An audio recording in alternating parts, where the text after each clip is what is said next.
Hello everyone, Jai Hind and welcome to Lilha Education Center. So I will be taking up your sessions for accounts. CUT का जो domain subjects है accounts का, I would be taking up your entire paper. मैं उसका पूरा का पूरा आप लोग को पढ़ाऊंगा.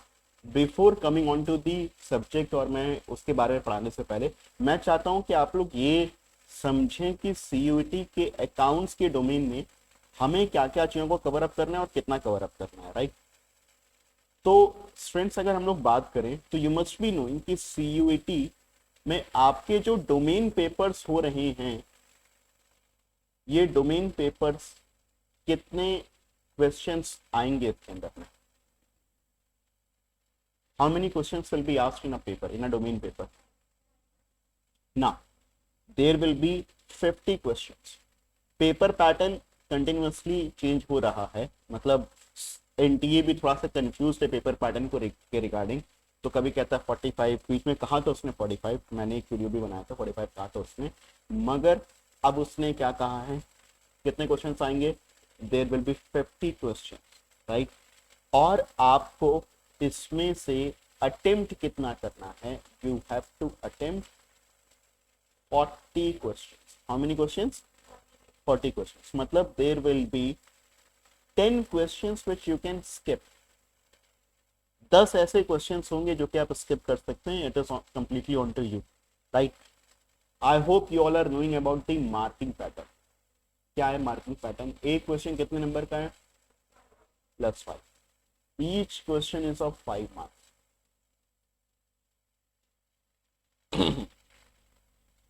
For every right answer you get +5. For every wrong answer, हर गलत आंसर के साथ में, यू गेट -1 मार्क. आपका एक नंबर कट जाता है, राइट. एक और इंपॉर्टेंट चीज, और अकाउंट्स के पेपर में सबसे इंपॉर्टेंट चीज है, what is the time allotted to you. कितने टाइम में ये आपको 40 क्वेश्चन करना है. What's the time allotted to you.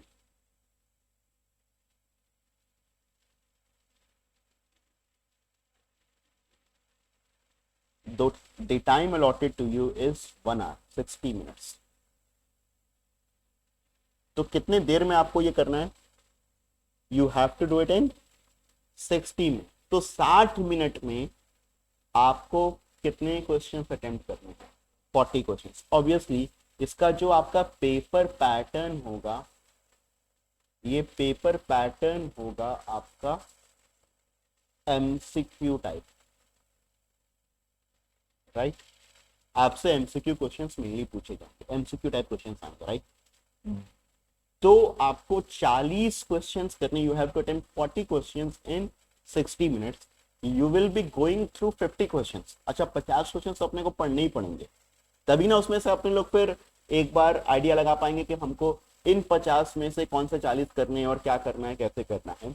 So will be guiding you how to take the appropriate question. कौन से क्वेश्चन आपको अटेम्प्ट करने चाहिए, कौन से क्वेश्चन आपको स्किप करना चाहिए, ऐसे सिचुएशन को क्या करना चाहिए, कितना तुक्का मारना चाहिए और कितना क्वेश्चन अटेम्प्ट करना चाहिए. Will be guiding you everything, right. But उससे पहले एक इंपॉर्टेंट बात ये समझिए अकाउंट्स के पेपर के लिए स्पेसिफिकली, क्या कि अपने पास में बॉस करने के लिए सिर्फ 60 मिनट और सवाल कितने? 40. जिसमें से एक्सपेक्टेड है कि more than 35 questions will be your completely practical oriented questions. आपको प्रैक्टिकली उन क्वेश्चंस को सॉल्व करना है. चाहे मैं कहूँ छोटे से छोटा चीज प्रॉफिट को डिस्ट्रीब्यूट करना हो गया, चाहे मैं कहूँ आपको एक कंपनी अकाउंट्स क्वेश्चन में आपको शेयर फॉर फ्यूचर में अकाउंट कितना जाएगा वो निकालना हो गया, कैपिटल में कितना अमाउंट जाएगा वो निकालना हो गया, राइट. बट आपको वो क्वेश्चंस को कम टाइम में न्यूमेरिकली सॉल्व करना पड़ेगा. सो अपने लोगों के लिए यहाँ पर आपको टॉपिक की नॉलेज है थोड़ी बहुत. हम अपने अकाउंट्स के डोमेन के पेपर में किन बातों को मेनली कवर अप करेंगे ये समझिएगा. तो हम अपने अकाउंट्स के डोमेन के पेपर में हम यहाँ पर मेनली कंसंट्रेट करेंगे how to get things done fast, how to find out the answers fast, ताकि हम टाइमली आंसर्स को निकाल सकें, हम उन क्वेश्चंस को सॉल्व कर सके. कोई फर्क ही नहीं पड़ता अगर हमको क्वेश्चन आता है मगर हम उसको करना पाए टाइमली, कोई फर्क पड़ता है? नहीं करता। तो मेरा मेन ऑब्जेक्टिव यहाँ पर क्या है कि आप लोगों को सिखाना कि देखो इन सब टाइप के क्वेश्चंस आएंगे आपके पास में, तो फिर आपको उसको ऐसे सॉल्व करना है। तो मैं क्या करूंगा, मैं आपको थोड़ा कंसेप्ट बताऊंगा, आई होप आप लोगों को कंसेप्ट आता है, फिर मैं उसके अंदर में चीजें क्वेश्चंस लेकर के बताऊंगा कि देखिए इस टाइप के क्वेश्चंस अगर आपसे अगर पूछे जाते हैं ना, तो फिर आपको इसको ऐसे सॉल्व करना है, राइट? क्योंकि आई नो कि यू ऑल हैव, मतलब mostly all of you have studied commerce in your 11th and 12th, right? So you must be having your base, कुछ तो आता है, राइट? बट वो करने का एक तरीका अलग होगा। तो इसके अंदर में एक चीज और, आपने जो चीजें अगर अपने 11th और 12th में सीखा है, किसी और भी टीचर से क्यों ना सीखा हो, जो तरीके से मैं आपको बताऊंगा आपको यही समझना, यही मानना है कि वो बेस्ट तरीका है, और उसी हिसाब से आंसर्स कंप्यूट करना है, राइट? तो आपका जो फोकस रहेगा वो चीज़ों को समझने पर रहेगा, वो चीज़ों को अप्लाई करने पर रहेगा, उन फॉर्मूले को, उन तरीकों को अडॉप्ट करने पर रहेगा जो कि हम अपने क्लासरूम्स में सीखेंगे। और मैं ये इंश्योर करूंगा कि आप लोगों को एम्पल अमाउंट ऑफ शॉर्टकट्स दूं, आपको हर एक टाइप के क्वेश्चंस को अवेयर कराऊं कि देखिए इस टाइप क्वेश्चंस आते हैं, तो आपको इस टाइप के क्वेश्चंस को किस तरीके से टेकअप करना है, right? I hope this much is clear to everyone, we are on the same page, right? So अब आगे बढ़ते हैं students. Before telling you about my domain paper again, मतलब मैं उसके डिटेल्स में आने से पहले, पढ़ाने से पहले आप लोग को मैं चाहता हूं कि आप लोगों से एक बार पहले सिलेबस डिस्कस कर लिया जाए कि सिलेबस हमारा क्या है। तो सिलेबस हमारा क्लास 12 का सीबीएसई का ही अकाउंट्स का पेपर है, जो अकाउंट्स में था मेनली यही same to same syllabus ICSE board में भी था, right? There is not much difference in that, मतलब it is completely the same thing. क्या क्या चीजें थी यहाँ पर? एक तो पार्टनरशिप था, राइट? फिर क्या था? Company accounts. एनपीओ था क्या? नहीं। फिर आप लोगों ने पार्ट बी पढ़ा था, जिसके अंदर में आपने यस फाइनेंशियल स्टेटमेंट, तो एनालिसिस ऑफ फाइनेंशियल स्टेटमेंट्स आप लोगों ने पढ़ा था, राइट? आपने पढ़ा था कैश फ्लो स्टेटमेंट, और आपने पढ़ा था रेशियो एनालिसिस, राइट? तो ये मेरे मेनली वो टॉपिक्स हो गए जिसको मुझे कवर अप करना है, राइट? इन्हीं टॉपिक्स पर हम लोग फोकस करेंगे, यही सारे के सारे टॉपिक्स है। हम किसी भी टॉपिक को ऐसा नहीं होगा कि कम फोकस करेंगे, हम सारे एक एक चैप्टर को फोकस करते हुए कंप्लीट करेंगे, राइट? अब मैं अगर बात करूं कि हमें स्टार्ट करना है with partnership, but before coming on to the partnership student, tell me one thing कि अकाउंट्स में सबसे इंपॉर्टेंट होता है जर्नल एंट्रीज को बनाना, राइट? और जर्नल एंट्रीज क्या? अकाउंट्स को डेबिट एंड क्रेडिट करना, क्योंकि अकाउंट्स क्या है? अकाउंट्स मेरे लिए एक गेम है डेबिट और क्रेडिट का। आपको पहले ये समझ में आना चाहिए कि कौन से खाते को डेबिट करना है, कौन से खाते को क्रेडिट करना है। हम जब भी अकाउंट्स के बारे में बात करते हैं, आपने देखा है कि every transaction affects at least 2 accounts, if one is debited the other would be credited. तो अकाउंट्स को हम लोग ऐसे करके समझ सकते हैं कि अकाउंट्स के अंदर में हमें क्या करना रहता है, we need to identify the accounts which are being affected and we need to do them debit और क्रेडिट। मतलब हमें ये पहचानना पड़ता है कि कौन कौन से अकाउंट्स हमारे अफेक्ट हो रहे हैं, राइट? और फिर उन अकाउंट्स को हमें क्या करना है, डेबिट करना है या क्रेडिट करना है। तो बेसिकली अकाउंट्स को आप लोग पहचान तो लेंगे, अधिकतर जो स्टूडेंट्स फंसते हैं वो डेबिट या क्रेडिट करने में फंस जाते हैं। तो डेबिट या क्रेडिट करेंगे, इसके लिए एक रूल है जो कि मैं फॉलो करता हूँ, वो रूल है अमेरिकन रूल। आप लोगों ने नॉर्मली इंग्लिश रूल सीखा होगा, इंग्लिश रूल के अंदर में आप लोग क्या चीज सीखते हैं? Debit what comes in, credit what, जो आप लोगों ने 3 गोल्डन रूल्स ऑफ अकाउंट्स पढ़ा होगा, राइट? मैं अमेरिकन रूल के हिसाब से फॉलो करता हूं, जिसके अंदर में डेबिट और क्रेडिट का हमारा जो रूल है स्टूडेंट्स, इसके अंदर में हम किसी भी अकाउंट को एसेट, लायबिलिटी, कैपिटल, इनकम और एक्सपेंस के रूप में बांट देते हैं, राइट? तो कोई भी चीज एसेट है, अगर मतलब कोई भी अकाउंट अगर एसेट है, ठीक है, मैं आपको भी करके भी दिखाऊंगा, कोई भी अकाउंट अगर एसेट है तो उसको डेबिट कब करेंगे, उसको क्रेडिट कब करेंगे? तो उसको डेबिट तब करेंगे जब वो बढ़ेगा। ये पहला चीज आपके जो है कॉपी में भी नोटेड होना चाहिए, right? Rules for debit and credit, this is my rule for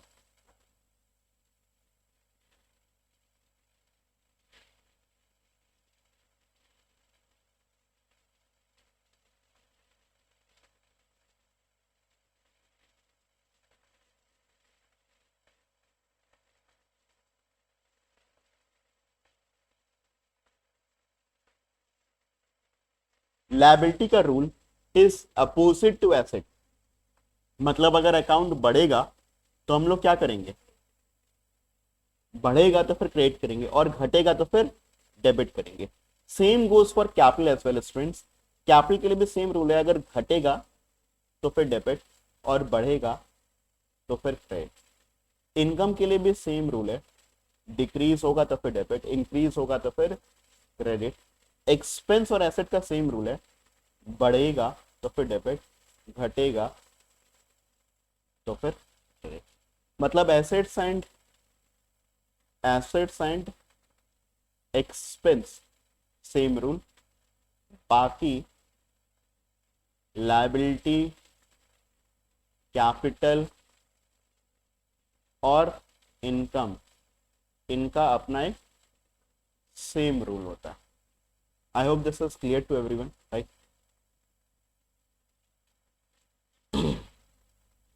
अच्छा, अगर नेक्स्ट अगर हम लोग आगे अगर बढ़े तो इस रूल को देखिए अप्लाई कैसे करके करेंगे हम लोग हमारे रूल्स, क्योंकि देखिए ये हमको सीखना बहुत जरूरी है, क्योंकि हम आगे चल करके भी जो एंट्रीज, क्योंकि मैं एंट्रीज तो एक बार आपको सारे के सारे बताऊंगा, मैं आपको सारे के सारे अकाउंट्स को डेबिट क्रेडिट क्या चीजें होगा, क्योंकि आपसे ये सब चीजें पूछेगा, आपसे आप पूरा फुल फ्लेड क्वेश्चन सॉल्व करने को नहीं बोलेगा, आपसे पूछेगा कि इस चीज में आप कौन सा अकाउंट को डेबिट करोगे, आप कौन सा अकाउंट को क्रेडिट करोगे, कितने अमाउंट से डेबिट करोगे, कितने अमाउंट से क्रेडिट करोगे, ये बताइए, राइट? सो अपने को ये समझ होनी चाहिए कि हम कौन से अकाउंट को डेबिट करेंगे, कौन से अकाउंट क्रेडिट करेंगे, इसलिए हमको पूरी का पूरी चीजों को एक बार फिर से रिवाइज करना ही पड़ेगा, राइट? तो जब मैं आप लोग को रिवीजन कराऊंगा तो मैं ऐसे रूल्स पर बेस्ड आपको रिवीजन कराऊंगा, राइट? अब मैंने आपको ये कहा कि रूल्स तो मैंने आपको बता दिए हैं, एक रूल्स कैसे अप्लाई करेंगे उसका एक एग्जाम्पल समझिएगा।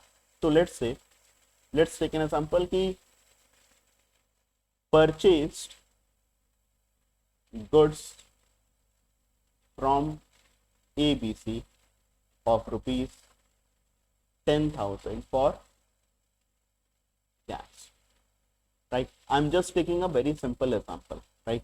तो हमने यहाँ पर गुड्स खरीदा ABC से 1,000 रुपए का कैश पर।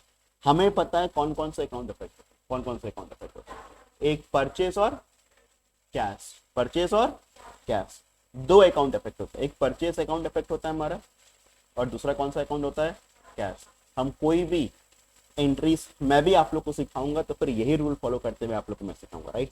तो परचेज अकाउंट इफेक्ट हुआ और दूसरा कौन सा अकाउंट इफेक्ट हुआ, कैश।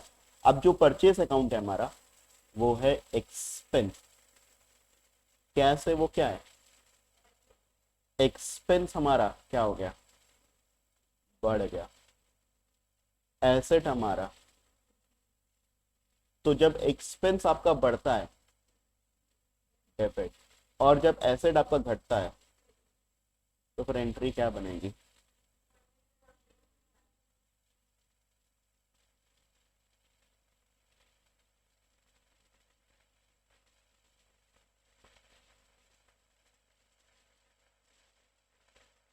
राइट? क्लियर है? फिर बोलिए आगे बात करें, ठीक है? तो इसी हिसाब से हम लोगों ने एंट्रीज को सोचा। तो देखिए मैं फिर से आपको बता दूं मैंने क्या क्या स्टेप्स फॉलो किए।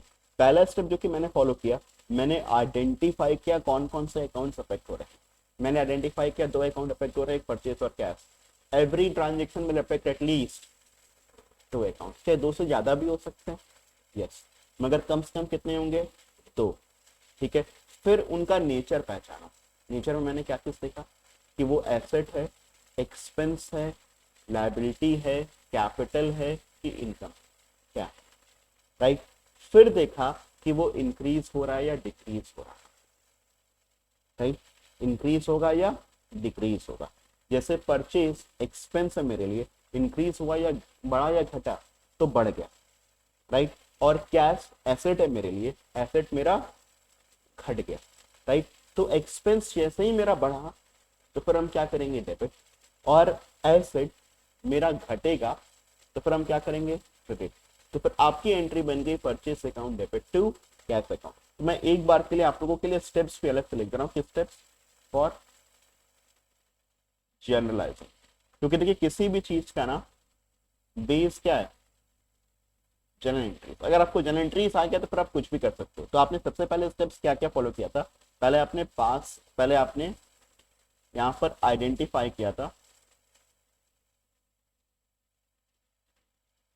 अकाउंट्स विच आर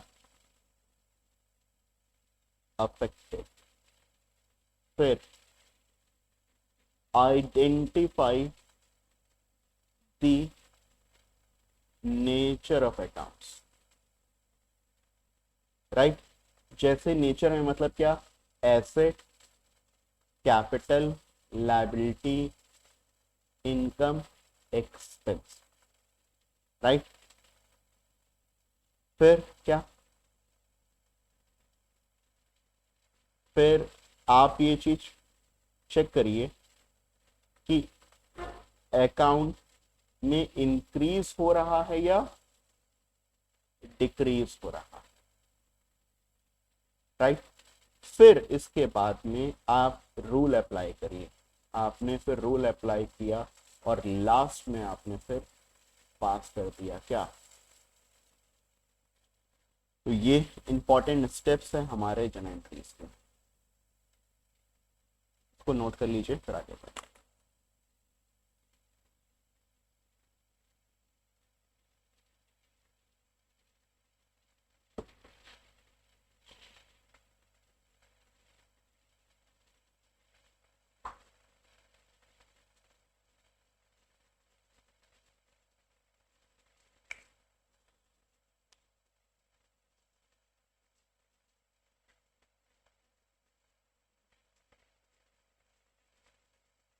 तो आगे बढ़े। अब मैं अपने चैप्टर पर आता हूं, ठीक है।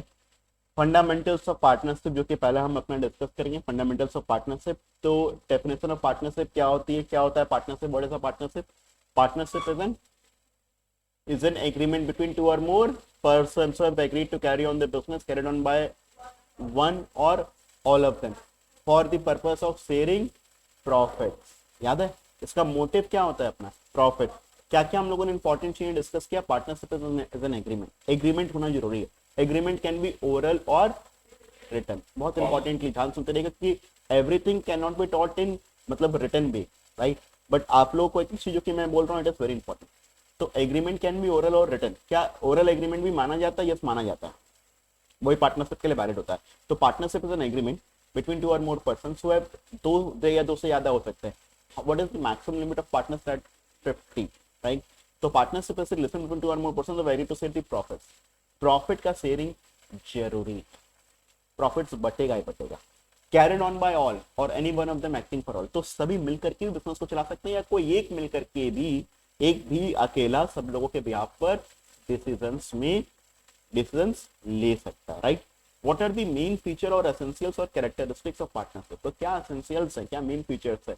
तो पहला है टू और मोर पर्सन, दो से ज्यादा लोग हो सकते हैं, दो या दो से ज्यादा लोग हो सकते हैं। एक लोग कभी पार्टनरशिप नहीं बना सकता। एग्रीमेंट होना जरूरी है। एग्जिस्टेंस होना चाहिए किसका, बिजनेस और प्रॉफिट मोटिव का। कोई बिजनेस होना चाहिए जो कि एक लीगल बिजनेस होना चाहिए, प्रॉफिट शेयर करें। Relationship of principal and agent, very important. Every partner is an agent of other partner as well as he is a principal as well. Agent कैसे, एजेंट क्या होता है, एजेंट वो person होता है जो कि आपको रिप्रेजेंट करता है।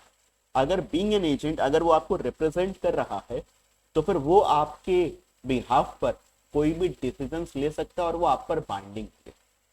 फिर से मैं रिपीट करता हूं, अगर कोई भी person as an agent act करता है तो फिर वो आपके बिहाफ पर कोई डिसीजन लेता है तो फिर वो आप सब लोगों पर क्या हो जाएंगे, binding. Let's say I am into the partnership with all of these people, right, and I have taken decision, right. इन्होंने मेरे साथ में कुछ एग्रीमेंट कर लिया, इनको पता था कि मैं इस पार्टनरशिप फर्म का पार्टनर हूं।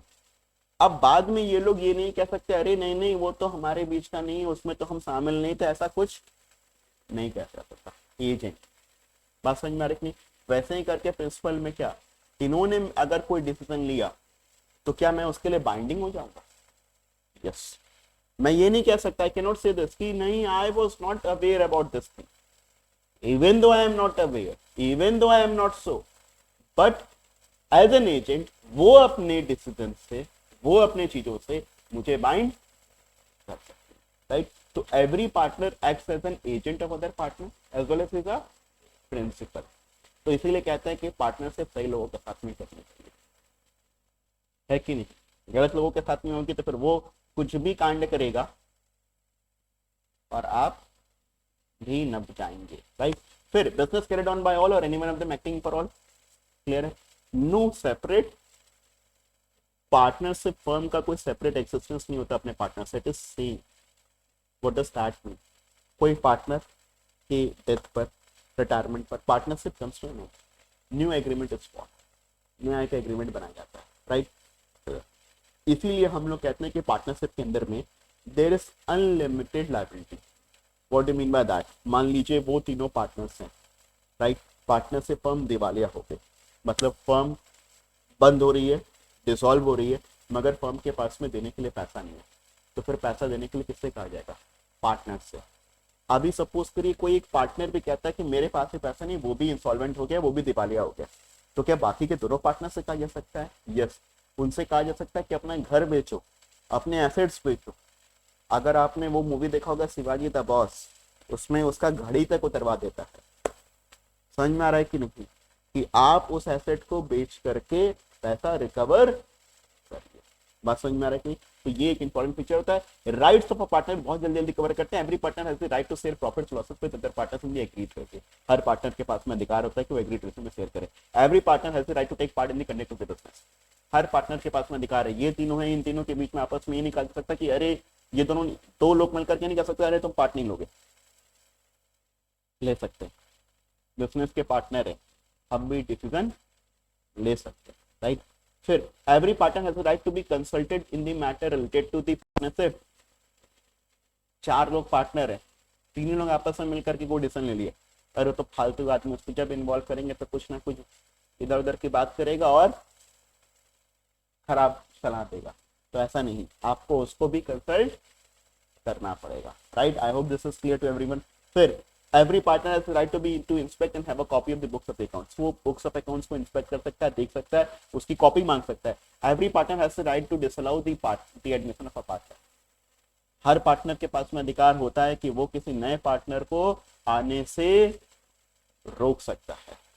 चार लोग हैं, तीन लोग चाहते हैं कि एक नया पार्टनर आए, मगर एक बंदा चाहता है कि वो नया वाला बंदा ना आए, उससे उसकी पहले से बचपन से ही नहीं पड़ती है, तो क्या कर सकते हैं?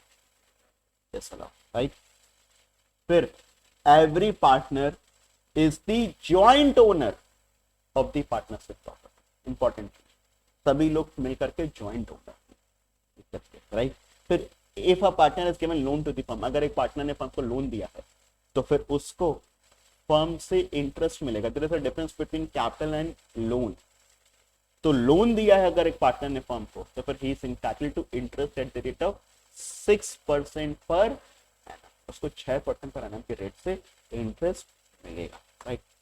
फिर if a partner incurs expense, अगर कोई पार्टनर ने अगर फर्म के ब्याह पर कोई एक्सपेंस इनकर कर दिया, ये तीनों पार्टनर हैं, ये गई और इन्होंने फर्म के ब्याह पर कोई खर्चा कर दिया, पेमेंट कर दिया, फिर ये दोनों आकर के बाद में उससे झगड़ा कर, तुमसे पूछी थी पेमेंट करने से पहले, तुम क्यों कि आप जाओ, तुम कितना तुम्हारा है, हम लोग नहीं देंगे तुमको, ऐसा समझ में आ रहा है कि नहीं? अगर कोई पार्टनर ने अगर फर्म के लिए इनकर किया एक्सपेंस, तो फिर he has right to be reimbursed, to be indemnified by that, right? फिर every partner has right to retire from the firm after giving a proper.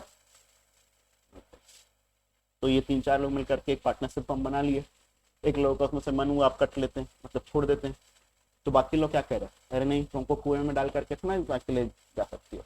तो अगर प्रॉपर नोटिस दे दिया, टाइम पीरियड के हिसाब से कह दिया, तो फिर पार्टनरशिप फर्म से जा सकते, राइट? अगला क्या है? Limited liability partnership. एक नया पार्टनरशिप का फॉर्म बनाया गया, लिमिटेड लायबिलिटी, जिसके अंदर में पार्टनरशिप की एक कोर कैरेक्टरिस्टिक को हटा दिया गया। इसके अंदर में पार्टनर्स की लायबिलिटी कैसे होती है? बेसिकली ये कॉर्पोरेट फॉर्म में बन जाता है, इसका सेपरेट एक्सिस्टेंस फिर मतलब यहाँ पर होता है नो सेपरेट एक्सिस्टेंस, मगर यहाँ पर हो जाता है separate existence, right. Normally partnership में सेपरेट एक्सिस्टेंस नहीं होता। तो डेफिनेशन से नेचर है, देखिए ध्यान से, LLP is a body corporate formed and incorporated under this act. Under this act मतलब LLP का एक अलग से एक्ट ही बना है, right. It is a legal entity separate, मैंने अभी आपको बोला ये सेपरेट है अपने पार्टनर से, right. LLP shall have perpetual success, किसी के टाइम बोलने के बाद भी पार्टनरशिप संबंध वो चलती रहे, राइट। LLP में, राइट। फिर any change in the partner of an LLP shall not affect the existence right or liabilities of the LLP। कोई चेंज हो गया, कुछ बदलाव हो गया तो फिर उससे राइट अफेक्ट चलता रहेगा। I hope this much is clear to everyone. Clear पर बोलो फिर आगे बात करें। नेक्स्ट आगे आते हैं, distinction between an ordinary partnership and an LLP। ये आप लोग एक बार मैं रिक्वेस्ट करूंगा बुक में से इसको रेफर कर लीजिए, एक बार देख लीजिए। एक इंपॉर्टेंट चीज जो कि मुझे लगता है यहाँ पर, एक है body corporate. Partnership body corporate नहीं होता, कंपनी के फॉर्म में नहीं होता, जबकि LLP एक kind of a body corporate है। इनफैक्ट LLP में बॉडी कॉर्पोरेट कोई पार्टनर ही बन सकता है, मगर पार्टनरशिप फॉर्म में कोई बॉडी कॉर्पोरेट पार्टनर नहीं बन सकता। Number of partners, partnership form में मिनिमम 2, मैक्सिमम 50। LLP में मैक्सिमम की कोई लिमिट, मिनिमम तो 2 से हो सकता है। फिर partnership deed, since partnership is an outcome of an agreement. तो देखिए ध्यान सुनिएगा, व्हाट इज पार्टनरशिप डीड। तो मैंने आपको बताया agreement can be what, written और ओरल, दोनों हो सकते हैं, but written agreement is known as partnership, इसको हम लोग कहते हैं पार्टनरशिप। तो partnership deed, since partnership is an outcome of an agreement, it is that there should be some terms and conditions agreed upon the partners so and so. इसको हम लोग articles of, ये सब नाम बड़े इंपॉर्टेंट, थ्योरी में पूछ सकता है। Partnership deed is also called as, समझ में आ रहा है कि नहीं। ये आपसे क्या देखा, मैथ का फॉलो 4-5 पॉइंट दे दिया और उसमें से 1 पॉइंट ये भी दे दिया, राइट। तो जिस प्रकार से आपको आपके दोस्तों के घर के नाम पता होना चाहिए, वैसे ही आपको ये सब चीजें भी अलग से पता होना चाहिए। पार्टनरशिप डीड को हम लोग अलग से क्या बुलाते हैं, आर्टिकल्स ऑफ पार्टनरशिप। अगर पार्टनरशिप डीड नहीं है, मतलब एक रिटन एग्रीमेंट नहीं है, क्या चीज नहीं है अपने पास में, ओरल एग्रीमेंट है केवल, रिटन एग्रीमेंट अगर हमने नहीं बनाया है, तो फिर उस केस में क्या होगा, उस केस में अपने लोग प्रॉफिट शेयरिंग रेशियो इक्वल रखते हैं, इंटरेस्ट ऑन कैपिटल नहीं देंगे। बहुत से लोग कंफ्यूज हो जाते हैं, बार बार 6% गलती से बोल ही जाते हैं। इंटरेस्ट ऑन कैपिटल नहीं देंगे, समझ में आ रहा है कि नहीं। इंटरेस्ट ऑन ड्रॉइंग नहीं लेंगे, पार्टनर को सैलरी कमीशन नहीं देंगे। रेंट के लिए क्या करेंगे, रेंट आपको पता है charge against the profit, rent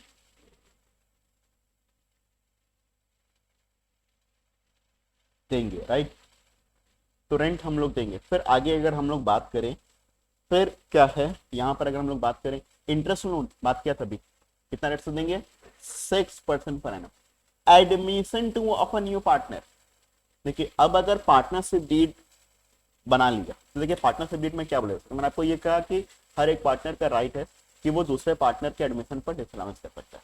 मगर पार्टनरशिप डीड बन गया, 4 लोग पार्टनर है, चारों लोगों ने आपस में मिलकर के डिसाइड किया कि किसी भी नए पार्टनर का एडमिशन के लिए अगर 3 लोग मान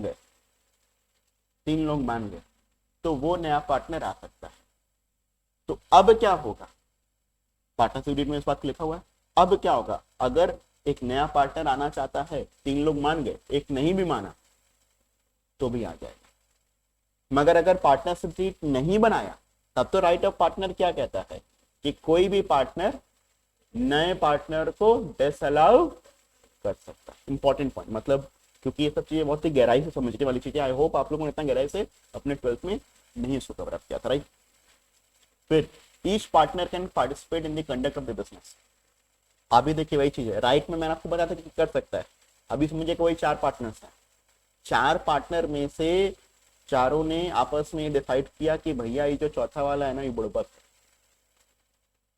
ठीक है, इसको कंडक्ट में पार्टिसिपेट नहीं करने देंगे, सर नहीं करना है।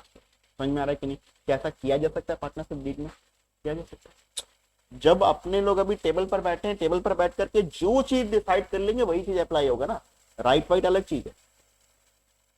समझ में आ रहा है कि नहीं? अपने लोग टेबल पर बैठे, टेबल पर बैठ करके डिसाइड कर लिए, ये देखो तुम बस खाली पैसा लगाना, तुमको बिजनेस में बोलने का हक नहीं है, चुप मार करके बैठे रहना, पैसा लगाना, और तुमको हम प्रॉफिट कमा करके देंगे।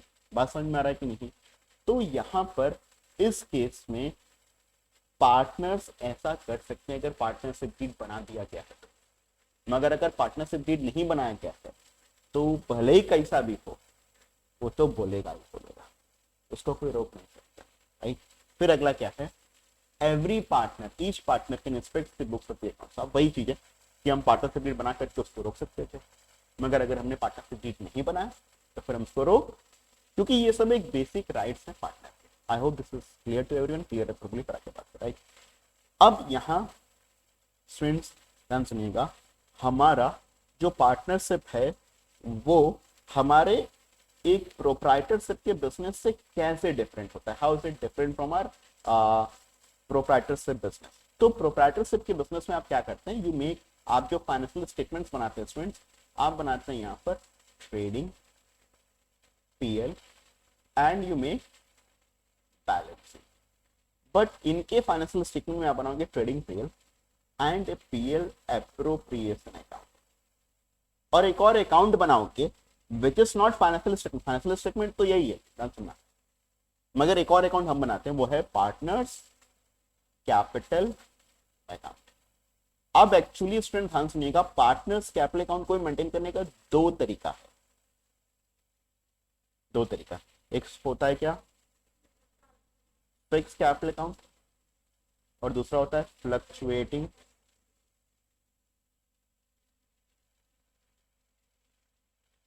Capital account.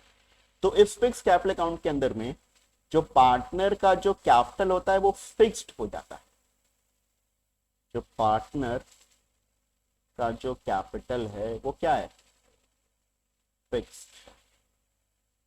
तो आपको एक और अकाउंट बनाना पड़ता है, पार्टनर्स, मतलब इसमें आप मेनली दो अकाउंट बनाते हो, राइट? जो भी आपको ट्रांजेक्शन्स करना है वो आप किस में करते हो, पार्टनर्स करंट अकाउंट में, चाहे इंटरेस्ट कैपिटल देना हो, चाहे इंटरेस्ट ऑन ड्राइंग चार्ज करना हो, चाहे ड्राइंग्स को लिखना हो, चाहे सैलरी को लिखना हो, चाहे कमीशन को लिखना हो, चाहे पीएल एप्रोप्रिएशन अकाउंट का प्रॉफिट को बांटना हो, सब कुछ कहां पर हम लोग करेंगे, करंट, राइट? मगर दो ट्रांजेक्शन्स हम लोग करते हैं अपना पार्टनर्स कैपिटल अकाउंट के अंदर। दो ट्रांजेक्शन्स हम लोग कहां पर करते हैं, पार्टनर्स कैपिटल अकाउंट। वो दो ट्रांजेक्शन्स कौन कौन से होते हैं स्टूडेंट्स? वो होते हैं एक तो कैपिटल इंट्रोड्यूस्ड और एक होता है यस परमानेंट ड्रॉइंग। क्या होता है ये, इसको ना मैं और डिटेल में थोड़ा सा बताऊंगा अभी। परमानेंट ड्रॉइंग थोड़ा मतलब अभी ये पहले बता दूं फिर तक बताऊंगा परमानेंट ड्रॉइंग।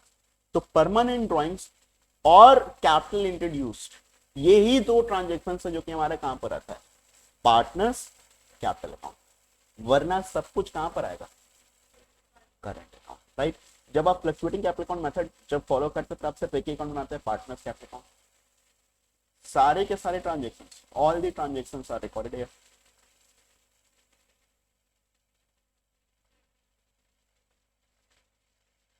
आई होप ये क्लियर है। अच्छा, अब अगर हम लोग आगे बात करें तो कि मैंने आपको कहा कि ड्राइंग्स, पहले ड्राइंग्स पर आ जाते हैं, राइट? ड्राइंग्स भी एक्चुअली दो टाइप के होते हैं। कौन कौन से वो दो टाइप के? एक होता है आपका परमानेंट ड्राइंग, या इसको कहते हैं हम लोग आउट ऑफ कैपिटल, और ये होता है आउट ऑफ प्रॉफिट। आमतौर पर नॉर्मली आप यही एज्यूम करते हो कि आउट ऑफ प्रॉफिट है। ये कब मानोगे, ये कब मानोगे, जब क्वेश्चन चीख चिल्ला करके तुमसे कहे कि partners have permanently withdrawn their capital, that such drawing is out of capital. ऐसा कुछ अगर चीखने चिल्लाने के बाद में अगर क्वेश्चन अगर कहेगा तो फिर क्या मानोगे? वरना क्या मानोगे? हमेशा मानोगे out of profit. I hope this is clear to everyone. तो आउट ऑफ प्रॉफिट ही मानते हैं, आउट ऑफ कैपिटल तब मानते हैं जब क्वेश्चन स्पेसिफिक होता है। जब आउट ऑफ प्रॉफिट होता है तो ध्यान सुनिएगा, हमारी एंट्री होती है drawings account debit to cash account. Ultimately ये ड्रॉइंग्स भी कैपिटल में जाता, मतलब कैपिटल अकाउंट के डेबिट साइड में लिखते हो क्या, टू ड्रॉइंग्स अकाउंट, राइट। मगर जब आउट ऑफ कैपिटल होता है तो फिर आपकी एंट्री क्या होती है? Capital account debit to cash account. आप डायरेक्टली कैपिटल अकाउंट के अपने डेबिट साइड में लिखोगे टू कैश अकाउंट, वहां पर आप टू ड्रॉइंग्स नहीं लिखोगे। क्या लिखोगे आप? To cash account. क्या लिखोगे?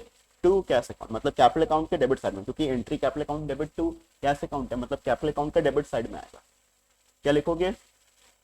To cash account. I hope this much is clear to you now. यहां तक कोई डाउट तो फिर बताइए। Out of capital, out of profit दो टाइप के होते हैं। एक चीज और बड़ा इंपॉर्टेंट, आउट ऑफ प्रॉफिट पर आप इंटरेस्ट ऑन ड्रॉइंग चार्ज करती है फर्म, जबकि इस पर interest on drawing is not charge. मगर यहां पर इंटरेस्ट ऑन कैपिटल कंप्यूट करते टाइम पर सच ड्रॉइंग इज डिडक्टेड, जबकि इंटरेस्ट ऑन कैपिटल कंप्यूट करते समय such drawing is not deducted.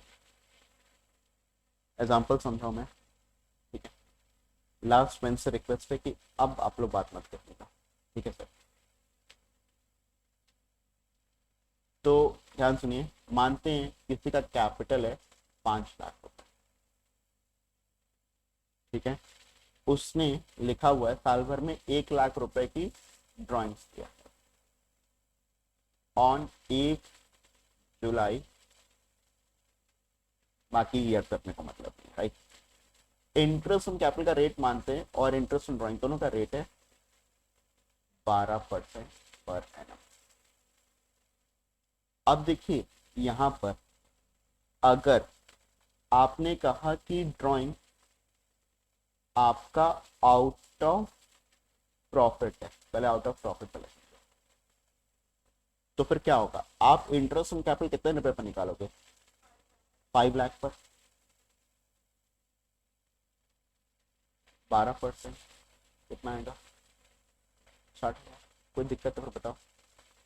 Interest on drawing भी निकालेंगे क्या, क्योंकि आउट ऑफ प्रॉफिट है, तो फिर कैसे निकालोगे? 1 लाख 12% इंटू ना बाय 6/12, 1 जुलाई। आपको जब भी ईयर ना दिया रहे ना, always assume 31 March to be end, right.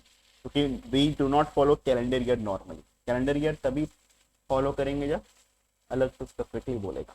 तो मान के चलो कैलेंडर ईयर नहीं फॉलो कर रहे हो, वही फॉलो कर रहे हो, राइट। तो ये 9/12, क्योंकि जुलाई से लेकर के मार्च 9/12, राइट। तो कितना आ रहा है ये? 9,000, ठीक है ना। जबकि मानते हैं अब यह है आउट ऑफ कैपिटल। अब सुनो क्या करोगे, इंटरेस्ट ऑन कैपिटल निकालोगे, पहले 5 लाख रुपए पर निकालोगे 3 मंथ्स के लिए। कैसे सर 3 मंथ? अप्रैल मई जून। फिर बचा हुआ 5 लाख रुपए पर निकालोगे, सॉरी बचे हुए कितने महीने के लिए? तो 5 लाख इंटू 12% इंटू 3/12 और 4 लाख इंटू 12% इंटू, देखिए बताइए,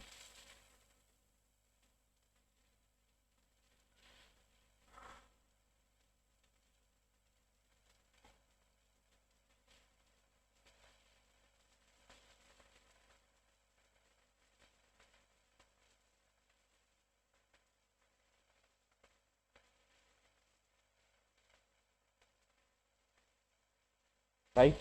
टोटल कितना आ गया 50, देखिए करके खुद से 51,000 आएगा। अच्छा इंटरेस्ट ऑन ड्राइंग इस वाले केस में, आउट ऑफ कैपिटल के केस में कितना निकालेंगे, इंटरेस्ट ऑन ड्राइंग कितना निकालेंगे, इंटरेस्ट ऑन ड्राइंग नहीं, नहीं चार्ज करेंगे क्योंकि ड्राइंग कैसा था, आउट ऑफ कैपिटल, राइट। तो बेसिकली एक चीज समझिएगा, दोनों केसेस में अंतर क्या है। एक केस में आपने इंटरेस्ट ऑन कैपिटल पूरा दे दिया मगर इंटरेस्ट ऑन ड्राइंग सामने से ले लिया। दूसरे वाले केस में आपने इंटरेस्ट ऑन कैपिटल काट करके दिया, कम दिया। जैसे इस वाले केस में इंटरेस्ट ऑन कैपिटल कितना आ रहा है 51,000, इस वाले केस में इंटरेस्ट ऑन कैपिटल कितना आ रहा था 60,000, 59,000। ये इंटरेस्ट ऑन ड्राइंग है, इंटरेस्ट ऑन कैपिटल कितना आ रहा था केवल। तो एक केस में आपने interest on capital out of profit, आपने इंटरेस्ट ऑन कैपिटल ज्यादा दिया मगर आउट ऑफ प्रॉफिट आपने इंटरेस्ट ऑन ड्राइंग में तो ले लिया। अच्छा नेट नेट देखो तो फिर इस वाले केस में कितना मिला, नेट नेट 60 दिया 9 ले लिया, कितना नेट नेट मिला 51,000, कितना नेट नेट मिला। और इस वाले केस में भी नेट नेट कितना मिला, कुछ बात समझ में आ रही है। नॉर्मली ये जो रेट है interest on capital interest on drawing का रेट नॉर्मली सेम नहीं होता। मैंने सेम किया था इसलिए दिखाने के लिए, लॉजिक बस ये समझाने के लिए कि फर्म क्या करती है, एक हाथ से कम देती है। जैसे यहां से इंटरेस्ट ऑन कैपिटल जो है ना, जो देना है वो देखो वो कम दिया, और जो इंटरेस्ट ऑन ड्राइंग लेते थे वो नहीं लिया। आउट ऑफ प्रॉफिट में क्या कर रहे हैं, इंटरेस्ट ऑन कैपिटल ज्यादा दे रहे हैं मगर क्या चीज ले रहे हैं, समझ में आ रहा है कि नहीं। तो मोटा मोटी बात equal equal. I hope this much is clear to everyone. ये क्लियर है तो फिर we can be back to partners capital account, fix capital method और fluctuating capital method. Fix capital method में 2 कैपिटल अकाउंट बना, फ्लक्चुएटिंग कैपिटल अकाउंट में 1 capital method बना। अच्छा एक स्टेटमेंट मैं कह रहा हूं, मुझे बताइएगा क्या वो सही है गलत है, या आप लोग उसको कंप्लीट करिएगा। Under which capital account method partners capital account cannot have a negative balance, under which capital account method partners capital account cannot have a negative balance। fixed capital method के अंदर partners capital account cannot have a negative balance, why?